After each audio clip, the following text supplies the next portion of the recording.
Welcome to the End the Silence podcast. I'm your host, Sandra Payne. As an RN and holistic wellness coach working with nurses, I am uniquely positioned to hear the struggles, the deep passions, and the stories of nurses, our silent heroes. Many nurses suffer with burnout, depression, anxiety, PTSD, substance abuse, and suicidality, and they do so in silence. Nurses are the ones we turn to for help when we need it the most, and this is a heavy burden for them to carry. This burden, the pervasive bullying and unsupportive culture of our healthcare system, means many nurses have lost their voice. These are their stories. My guest today is Michelle Howard. Michelle is an RN who has over 30 years of nursing experience. She spent a few years on an acute medical floor in the busy city of Vancouver and then moved her way to the emergency room, working in several different hospitals within BC.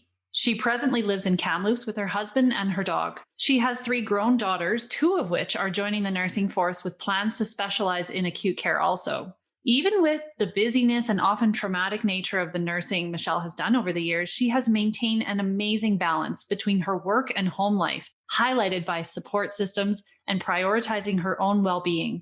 I'm super excited to have Michelle here with me today to share with you her wisdom and inspiration that it is in fact possible to find balance working in this profession. Welcome to the show, Michelle. Thank you. Yeah, thank you so much. I really appreciate you being here and giving us the opportunity to hear a bit of your story and to hear a bit about what your experience in nursing has been and what kind of insights and awareness that you now have about the profession.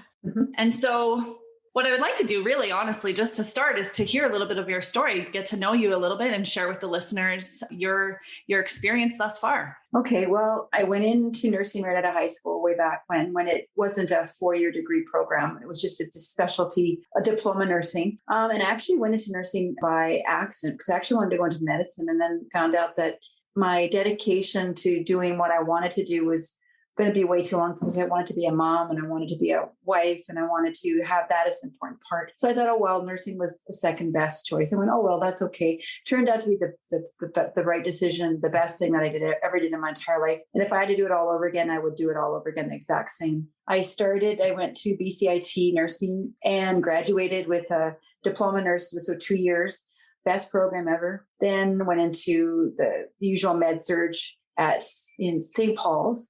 And then about 2 years into it, they were really needing emergency nursing specialties and such. So I got in where they paid for your education, your specialty, paid your wages. And in lieu, you had to give 2 years of experience of time back to that hospital. So I did that, but I ended up staying at St. Paul's for 10 years. And it was the best thing ever. And then I met my husband there in that atmosphere. He's a teacher. And then we slowly moved out to the Lower Mainland. And then I went to different hospitals as we were moving out and always worked emergency. Didn't want to work med surg anymore. Emergency was where I belonged because of the chaos, the chaos in motion. It's so exciting and so interesting. The hardest place to work some days, but the best place to be on most days. For me, I found that emergency nursing made me alive. I was mediocre, middle class and had a good life. But I would say the extremes of humanity was seen in the emergency, especially St. Paul's. And I found that really rewarding emotionally and spiritually. I continued on with it. And to me, it's like a gymnastics exercise emotionally, physically, and spiritually. Every day I go to work. So I find that this is what I needed to do and what I love to do. And so I wouldn't do it anything different. But along with that, I would say that nursing in general has been more difficult just because of some of the issues you brought up on your other podcasts. Anyway, I really, really love my job. And I just thought I needed to share my passion because I still love my job. I love when I go to work. It's hard, but I still love it. I love helping people. I love being a part of the crises that come in, being able to be a part of that special circle and the trust that people put in you makes me feel like it's a real honor.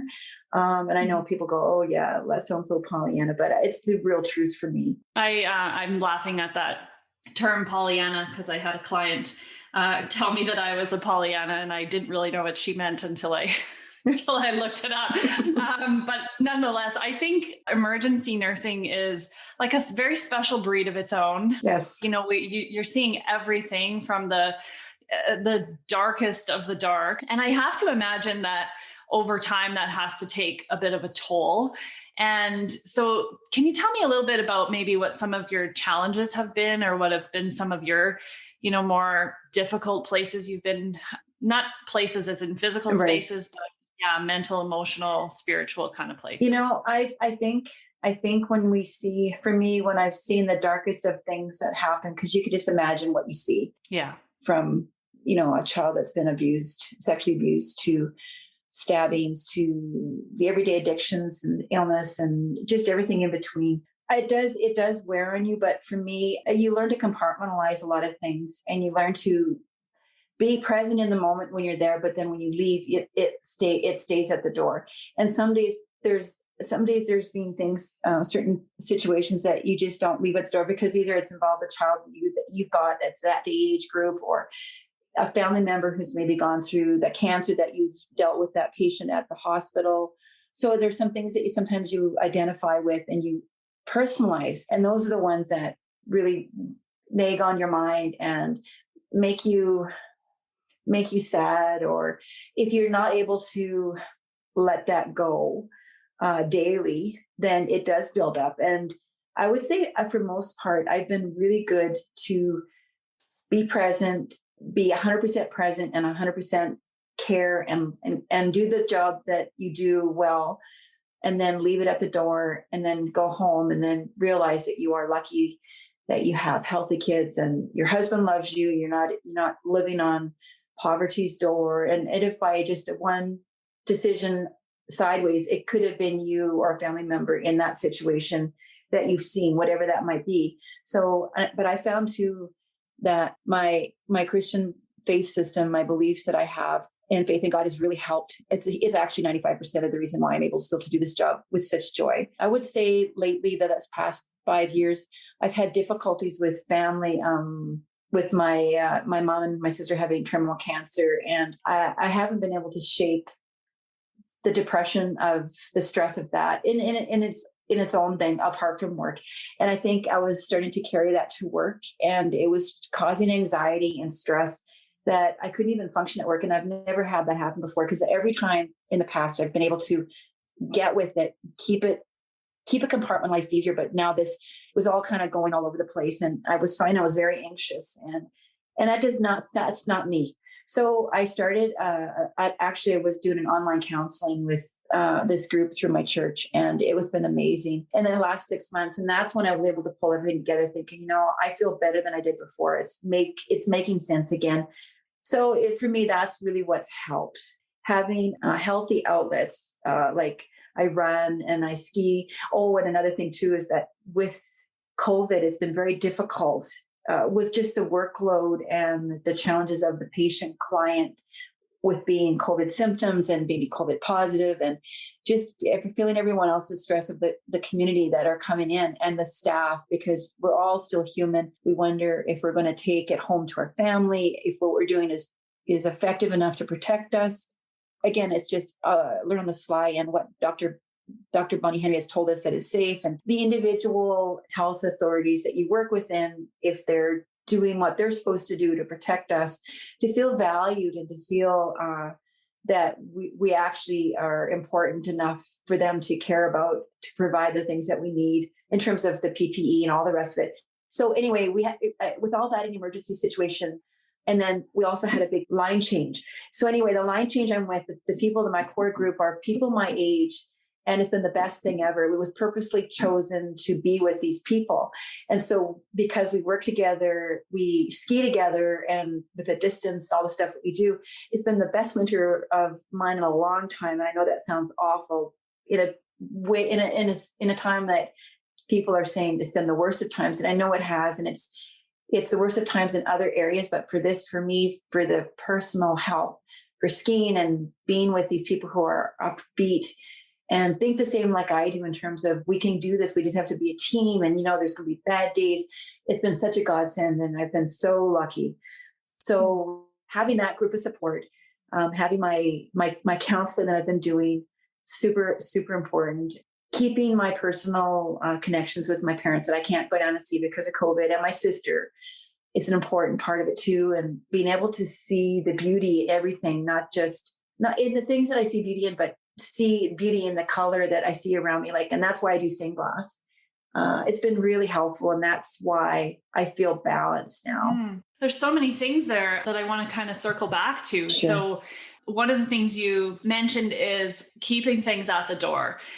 So when you are at work, you're fully present, Yes. You're doing the job to the best of your ability with the tools and the resources that you're given. Yes. And, I will acknowledge that, given where I live and you live, I know there is sometimes discrepancy in the resources that are given to different areas, Yes. right? St. Paul's Hospital being, one of the biggest hospitals in British Columbia, if not the biggest. So definitely, it sounds to me like it's a very supportive, cohesive type of work environment, which is amazing to hear, because that definitely makes a massive difference in how we're able to cope with the stresses of the job. Yes. How else do you say, what was some of your tools that allowed you to leave work at work and leave home at home? And then, you mentioned when you started to notice it filtering over and it was more so the home stress that was coming into work. What was it that you picked up on first? What were some of your first signs that really clued you in? And was it immediate, or did it take some time before you figured that out? Interesting question. I would think that to begin with, for the career start, it was being aware that I'm not in control of what's happening in front of me. The destiny of people in my belief process is already preordained. So what I do, I'm supposed to be where I'm supposed to be in that moment is where I'm supposed to be. So whether it's a bad trauma or whatever, I feel like I'm purposely supposed to be there. So I do what I'm doing because that's what I'm supposed to do. And then so that when whatever the outcome might be, I don't take the personal ownership of that, whatever it might be, good or bad. It is what it is. And I think not knowing that I'm not in control of that, I let it go. That's made it easier to let it go. And the same thing with my home life. When it's been stuff that like daughters, teenagers and things, I've understand that I can't control their outcome. I can only be present for them in the moment and love them unconditionally and then let it go. So I don't own that, and I don't try and micromanage. I know I've had in the past because that's a learning curve, but I don't do that anymore. And I try not to. And when I do is when I start feeling overwhelmed. I think that the stresses from home, from my mom and my sister and things like that, I think it was gradual, but I think it was little things that I felt stressed about. Situations like organizing a work assignment that I would be given, and I'm thinking, why is this a problem? I've never felt this way before. And I think as things progressed with my family, I didn't realize that I couldn't pinpoint what was the problem. I couldn't pinpoint why I couldn't get my shit together. And then it kind of like hit in bigger compartments of stress. And then I would find that if I found that I was in trauma in that assignment, I was like, oh, super stressed. I was having gastro, and I'm thinking, this is not me. I don't know why.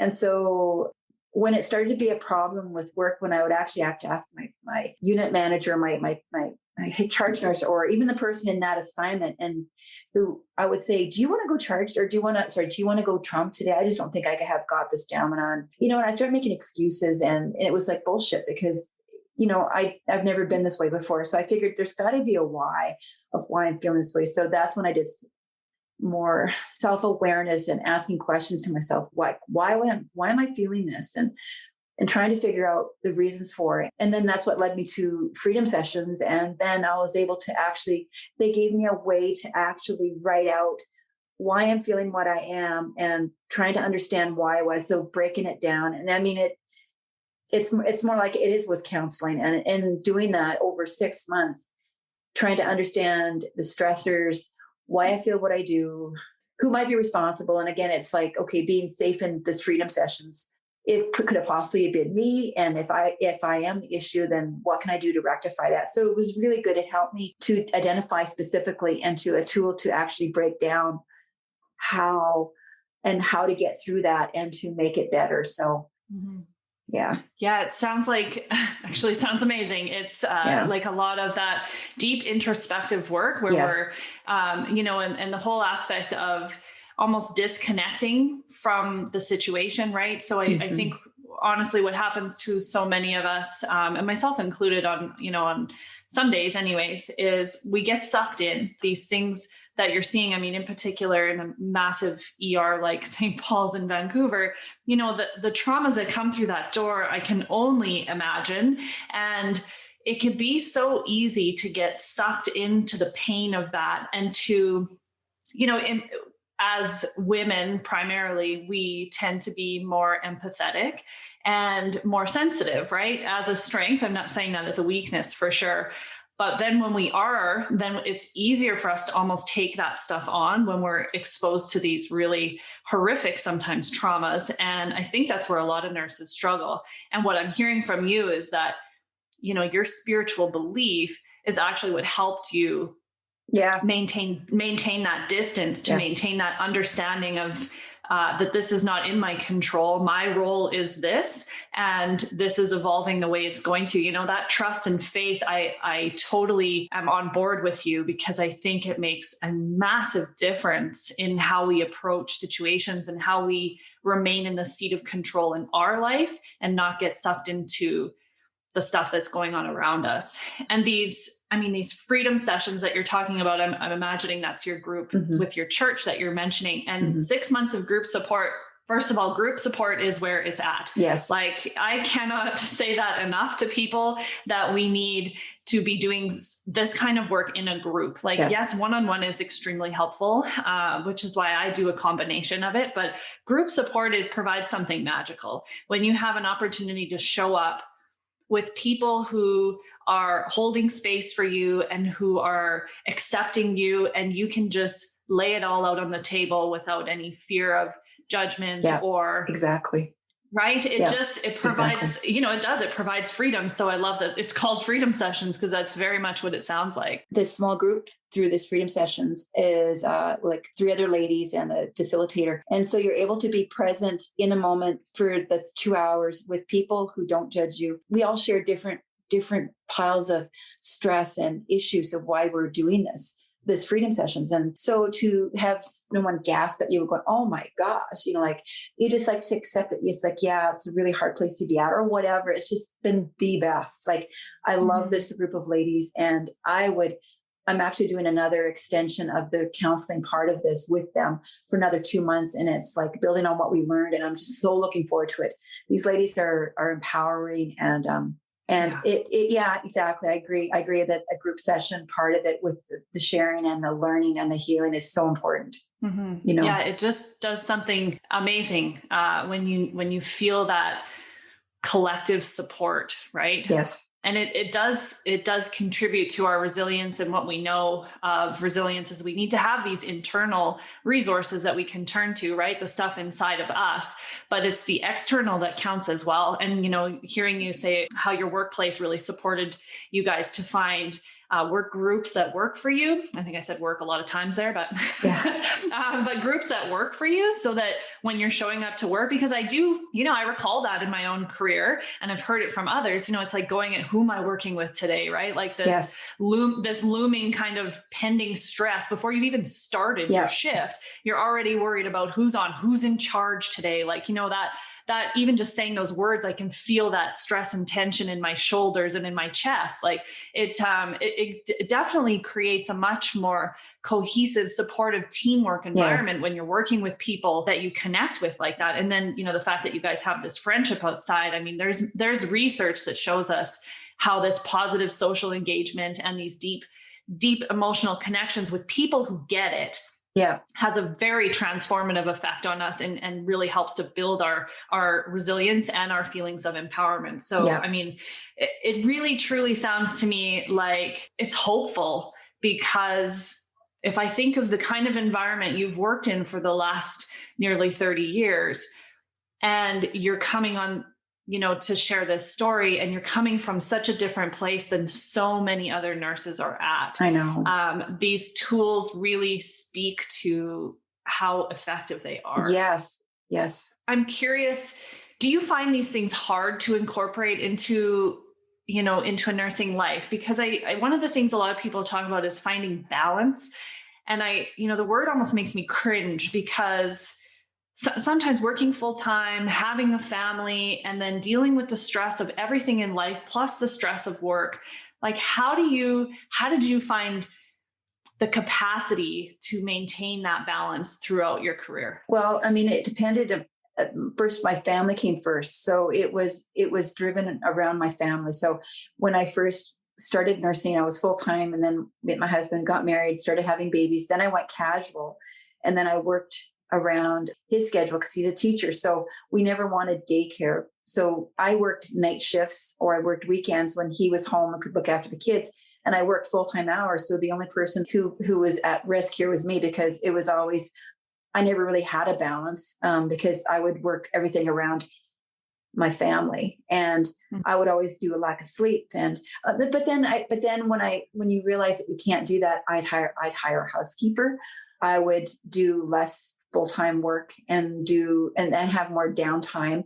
So the balance started to evolve when the kids were small, in terms of, well, I'm going to ride my bike, I'm going to run, I'm going to eat better. You know what I mean? Like, I'm going to maintain my friendships. I'm not just going to work. As they get older, then it was easier to do the shifts and maybe do day shifts because they were old enough to come home, so as they grew older. And then when my youngest was 11, I went back full time. I wasn't expecting to because I'd been casual for, a lot of years, but worked full-time hours. So my oldest, I think, was maybe 15. And then I went back full-time. So I was really blessed to be able to be home, and we just scaled our life down to afford it so that I didn't have to work too much. And then now that I'm full-time, I work overtime, everything in between, but I enjoy doing the work, but I don't live to work overtime. I make sure that I do the things that balance my mental and physical health, which is really important because that's what makes me feel better. Yeah, I feel like, the balance comes with boundaries. It right? does. Yes. If we're not clear about what our boundaries are and what's important to us, then we can easily, those lines get very gray, and we start to pick up, and then we're tired. So we don't do the things that make us feel good. And then next thing we know, we're right back at work, and we haven't processed and done anything to fill our own personal cup. Yes. This whole idea that you said of like scaling your life down to meet, I'm imagining more so the financial needs, right? Yes, exactly. We still need to make money, and that's a big sort of excuse almost, I want to say, for people to say like, well, that's why I have to work full time and overtime is because of this and this money wise. But I think if we really had those firm boundaries with ourselves, we could, find ways to scale back. And I'm not, claiming to know the financial situation of everybody's life, but there is always, I think, some room to wiggle, right? Well, definitely. Yeah. I mean, one of my line buddies, she's a single parent and has to provide for her son. So, he's older now, but she's had to provide and she's had to make the balance. But this year, I think she always does make a balance, but I think this year with us running and skiing together, she's finding herself feeling better because now she's consciously being present to make the decision that this is important to her, and she's feeling better for it. So it's so good to see, and if you're super tired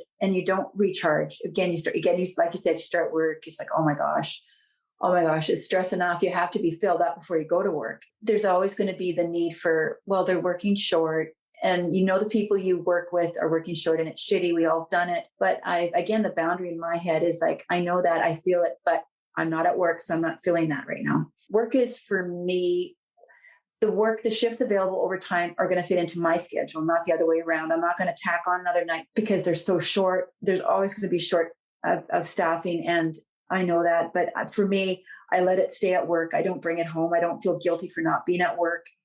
And I don't. I stop thinking of work when I leave the door. And that for me is super important. And when I want overtime to suit my life for the things that I want to do, if that's important to me, I will pick up an overtime, and it's good. And I'll be present there when I'm doing it.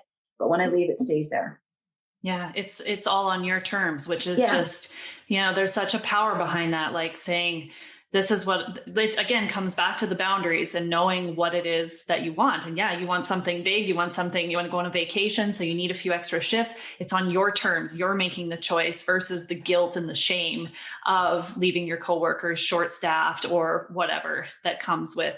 Because I've just heard that so many times, and myself have experienced it. I'm sure you too, right? Oh, yeah. When your coworkers are there and they're struggling, and the staffing is calling, and it can be really. It can suck you in. So, but those boundaries are just, again, so important. But the relationship with staffing is not a boundary. It's not my choice, or it's not my job to staff the hospital. It's administration and the health region to staff the hospital. So if you put the responsibility where it lies, then it's given it back to where it should be. And that again is empowering, like knowing where it lies. And I work now in Kamloops, not in St. Paul's. In Kamloops, again, it's like another hospital, big hospital in BC that's still struggling and doing the same things that every other hospital in BC is doing. But I must say that my management has been very supportive of my help and my need to have counseling. So they've been more than supportive. They always have been in a global sense for me. And that's good. And you need to have that so that you feel valued. And when you're not valued, then you start feeling stress and screw this, I don't need to do this anymore kind of deal. And I know in other parts and pieces of the big picture for us, so I know a lot of people, and me included, feel this in different ways for different parts and pieces of the picture. But for me, personally, for the self-help with the counseling and things I need, I've had very helpful and supportive management. Mm-hmm. Right. Yeah. Yeah. Which makes such a difference, right? When you're trying to choose you and trying to prioritize yourself and to, adhere to the boundaries you've set for yourself, and you've recognized that you're struggling, you've recognized that there's something wrong, and you are taking this proactive action to do the things that you feel you need to do to find that balance, to find that steady ground, to find that wholeness inside of yourself again. Yes. To have the support of the people who really, it matters to hear that your management is on board and they're supportive of you. And I think, I just feel like that's a significant piece of the toxic culture that so much of nursing can be. Oh yeah. Yeah. And for me, like I do a lot of mentorship with new students and different terms in TRU, like third year nursing, fourth year precept, or whatever orientation. And I find that people are so run down and so negative because of just not maybe filling up or having management support or whatever it might be. And even lateral bullying in the workplace, which is very true. And it's everywhere. When someone says it's not their line, it can be very subtle. And as we know, as nurses, right, whether it's on a specialty floor, whether it's on a med surg floor, it's everywhere. And it's even in the nursing schools. It is. Oh, yeah. My daughters have said certain instructors, not all of them, just a few, maybe have certain ideas or prejudice or whatever, and try and make it theirs. And it's not. So you try and stand on your own 2 feet with an opinion and you get shot down. That's not all. And it's just a few, and they're doing well. But it's there in the schools. It's there in the workplace. Mm-hmm. I'm tired of it because we need to nurture these new people coming in because they're obviously attracted to doing our jobs, nursing for a reason. So let's not stomp down that wonderful, caring heart because they're either inexperienced or whether it's just the culture of just the new young person. Because I grew up differently than this generation. So let's support and not browbeat, talk behind their back, or not. We need to support these new people coming in. And I'm such an advocate for that. And I'm so sick and tired of the lateral bullying, whether it be in the schools, in this workplace, whether it be whatever. It's done. I'm done with this. The power to say no to someone else's bullshit is empowering. So if you're strong in how you feel about the safety of your patient or whatever, what's safe, what your nursing care is, whatever, and you say no to something that's been asked of you to extend because of lack of staffing or whatever it might be. You can think of a scenario.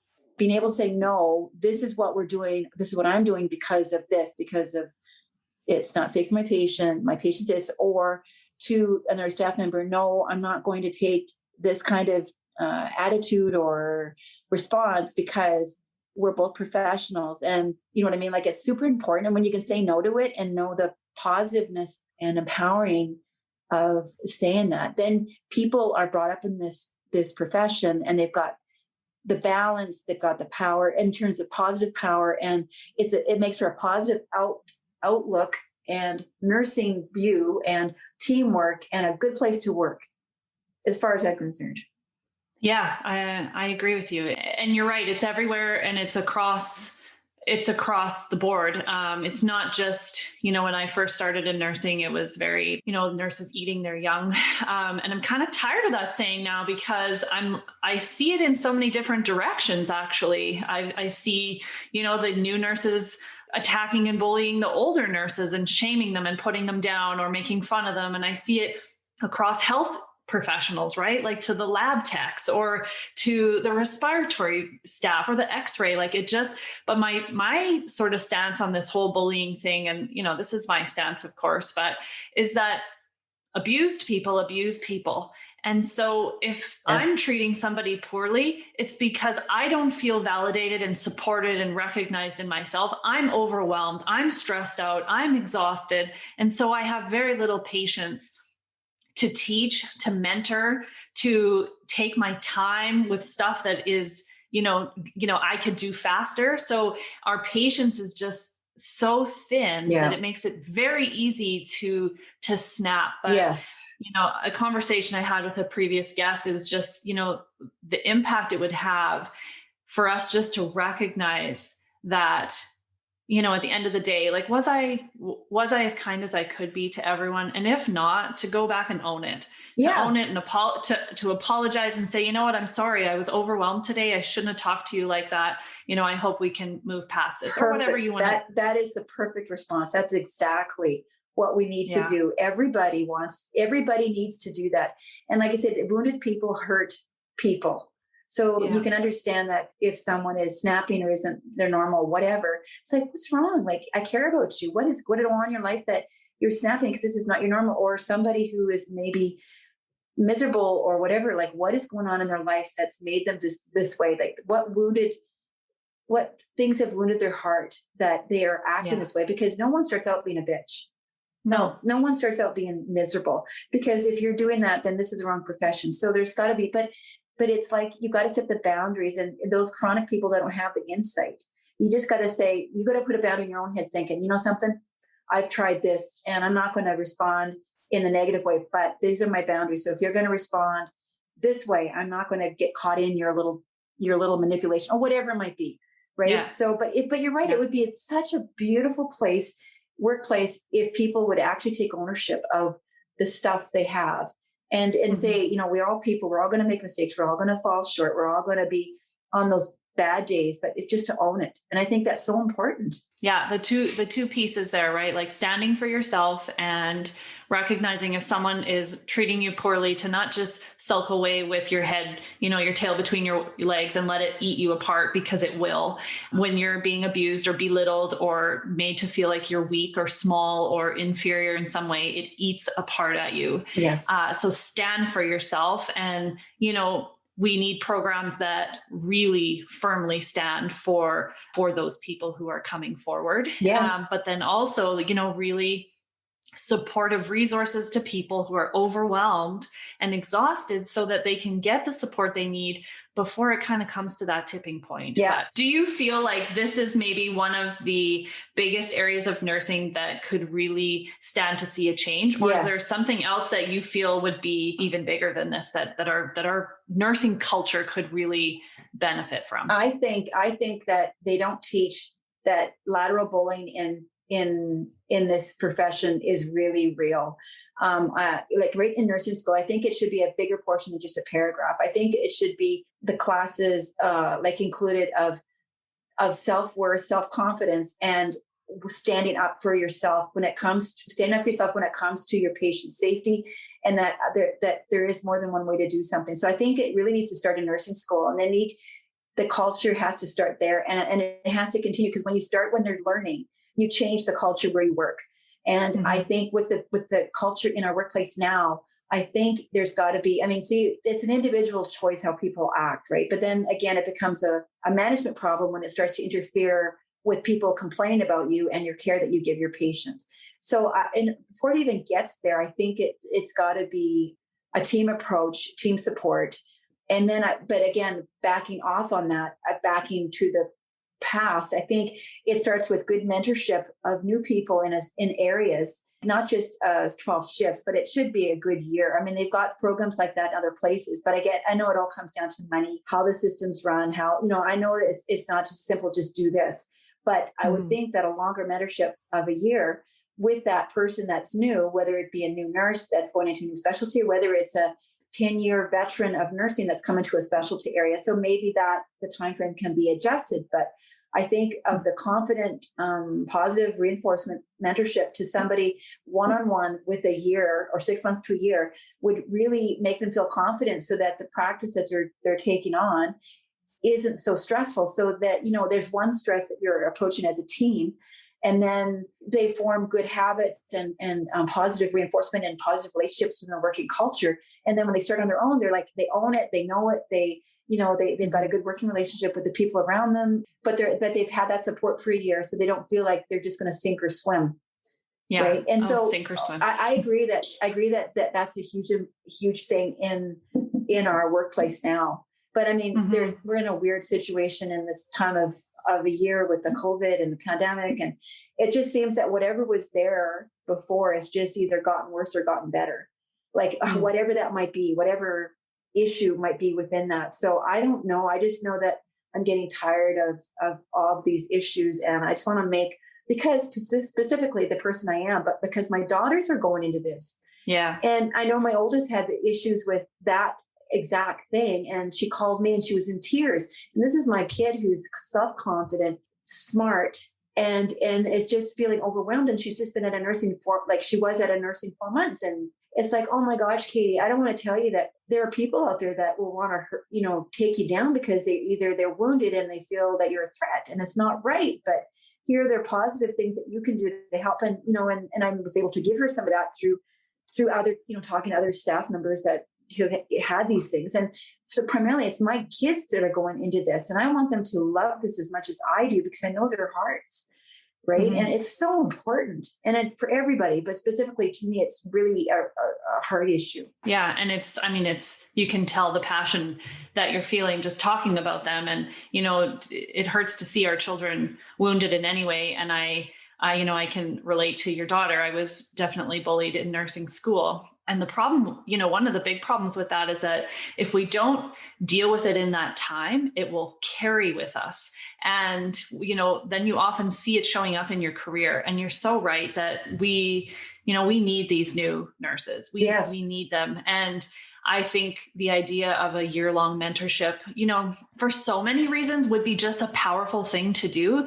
But I also see, if you're under the wing of a nurse who is seasoned and experienced and who has good relationships with other staff, you don't have a target, right? Because you have someone in your corner who is already assimilated into that environment. Yes. And whereas a new nurse who comes in, she gets 6 weeks of orientation and then she's all on her own. She's got a big target. Yeah. For some of those people who are kind of, sometimes it feels like they're looking for someone to pick on. So, and sometimes they are. Yeah. Yeah. So I think that's actually a really solid idea. However that evolves is, some of these bigger systemic things, I'm not quite sure how to create that kind of change. But I think having these conversations and really, recognizing it maybe in our individual workplaces and striving to create some kind of shifts or changes in the individual places we work, right? Yes. We don't need to think about it on a global scale or even a province-wide scale. We can just think of our unit. How can we make this better for new staff coming in? Yep, I agree. I'm curious, what you feel has been your biggest achievement in nursing, or, some of your biggest, warmest, most heart-opening experiences in nursing. What would you say? I would think, of course, when we have a situation where somebody is not given any percent of survival, and then they come back and they're better than surviving. Like I'm remembering this one thing at St. Paul's when I worked there way back in the beginning. We had a stabbing come in, and this guy was stabbed in his left ventricle. So being that he was almost dead, or he was dead when he came in. And I remember just being, and it was when I was very impressionable, and I was like, wow, the doctors that were there and the nurses that were there. And I was actually the trauma nurse, but I just was so odd. I was a part of it, but I was a small part in this big part of what people were doing. Anyway, this guy came in, stabbed in the heart. The doctors did what they did, and they had him up in surgery within 20 minutes. And what they did to stop the hole in his heart, they threw a catheter in and tamponated the hole with the balloon in the catheter. And whoever was sitting on top of this patient was just holding this catheter taut as he was going upstairs to surgery. And he survived. He came back 2 weeks later, and he said, "Thank you for everybody." I have a feeling that this probably wasn't, this was a mainstream kind of person with no addictions. It was just a tragic accident, act of violence. And anyway, he came back 2 weeks later, and he said, "Thank you very much for saving my life." And it just blew me away.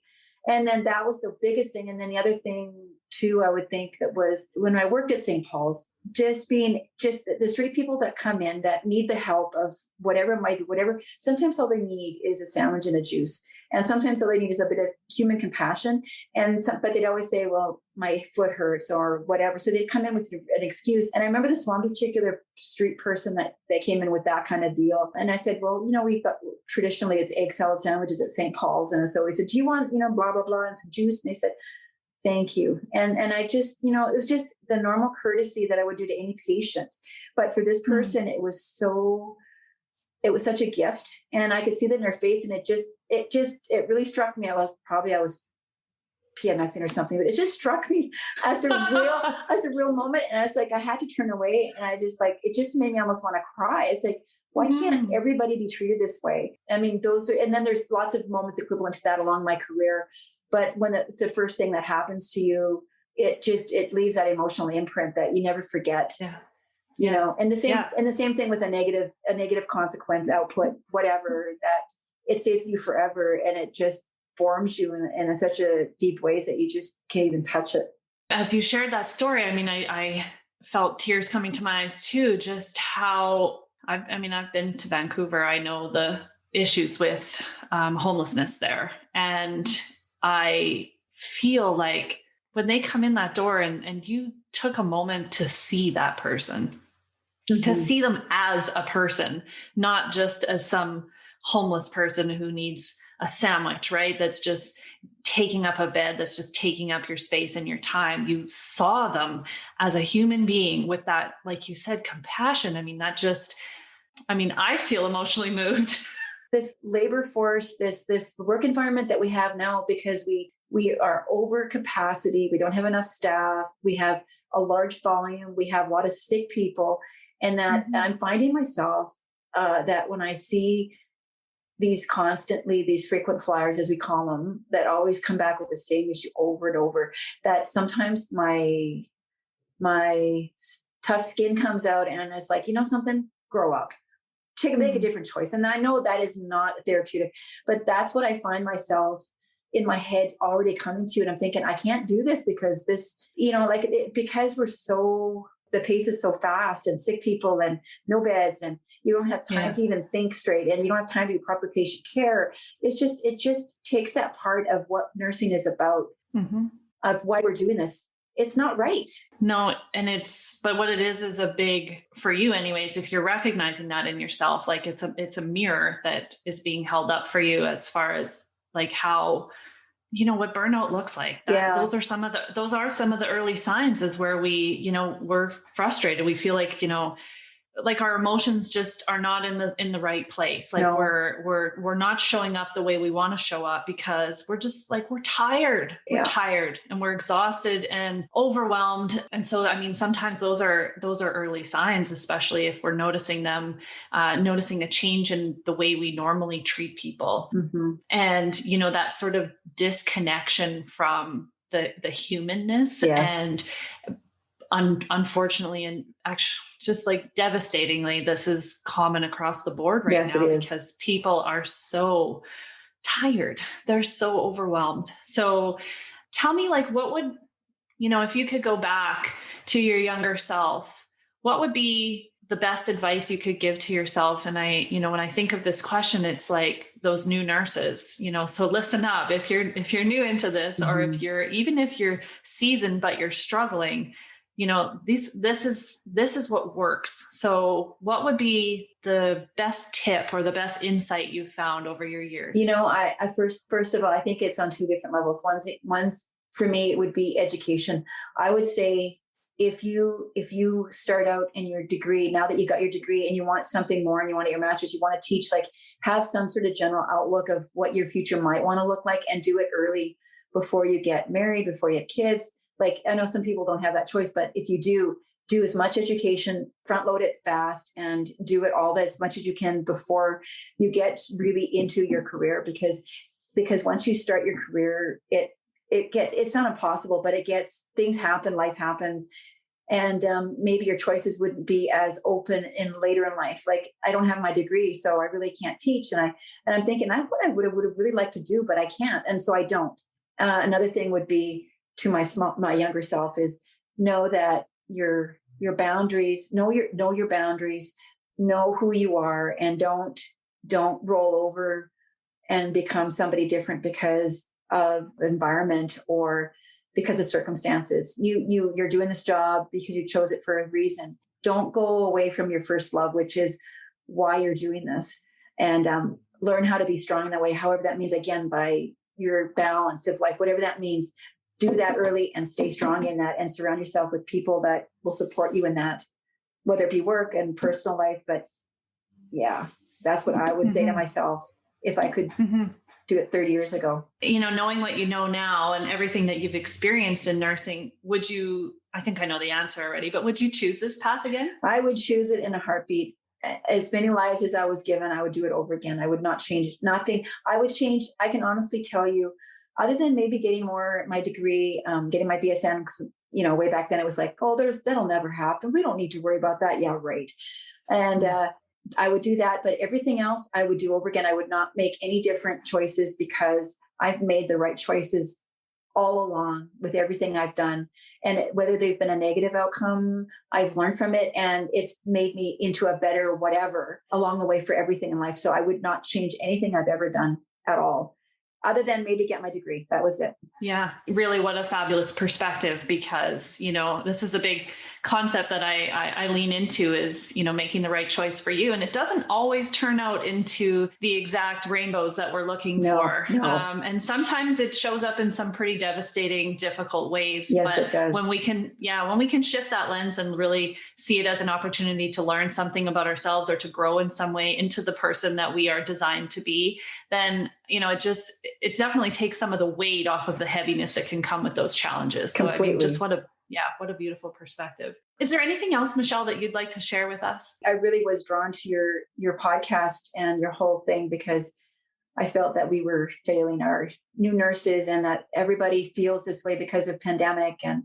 I was thinking, I almost feel like I didn't want to say, I feel really good right now. Like, when everyone else is running around and feeling like shit and all the rest of it, I was like, I actually feel very good now. I know we're short, but something, I can only do one task at a time. I do it to the best of my ability. I'm not taking ownership of anything else. So I wish everybody felt this way, or had the perspective to get to that route. I don't know. So anyway, that's why I decided to do this. And we have to make this different. Or, like you said, if our nurses aren't healthy and the healthcare spirals out of control, and then it's very hard to bring it back. And I just don't want that.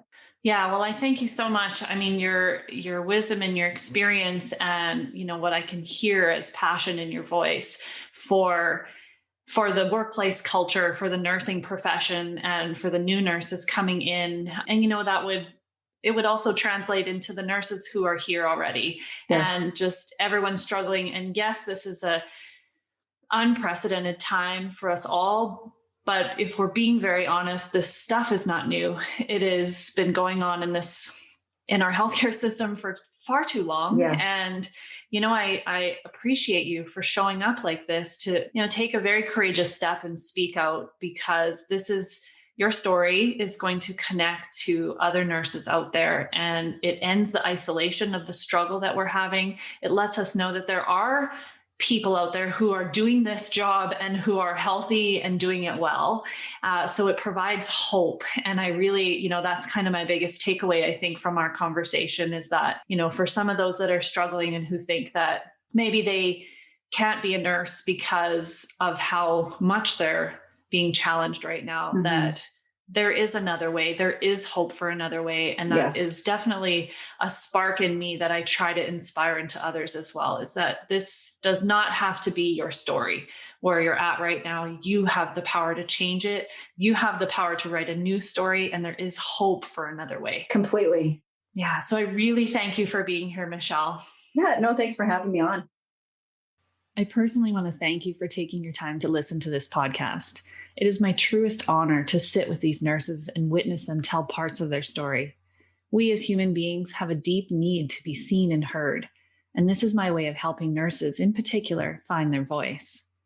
Please know that the opinions shared in this podcast are those of the individual sharing them and not a reflection of any employer or regulatory body. We are sharing our truth, and that may not always resonate with you, but I'm guessing if you're listening, that something has rung true for you in this podcast. Our stories offer healing and create connection, two things that we as nurses need as we navigate the jungle of a healthcare career. So thank you for being witness. And if you feel inclined to reach out to the guest on today's episode to offer validation and appreciation, you can always find their contact in the show notes, as well as other links to the offerings of Sandra Payne Wellness. If you'd like to be a part of the community, join our private Facebook group, Surviving Nursing. And if you'd like to share your story on the End the Silence podcast, be sure to reach out. When we can come out of the shadows and into our light, we can create the change that is needed. And when we do this work together, we are so much stronger. Thank you for listening.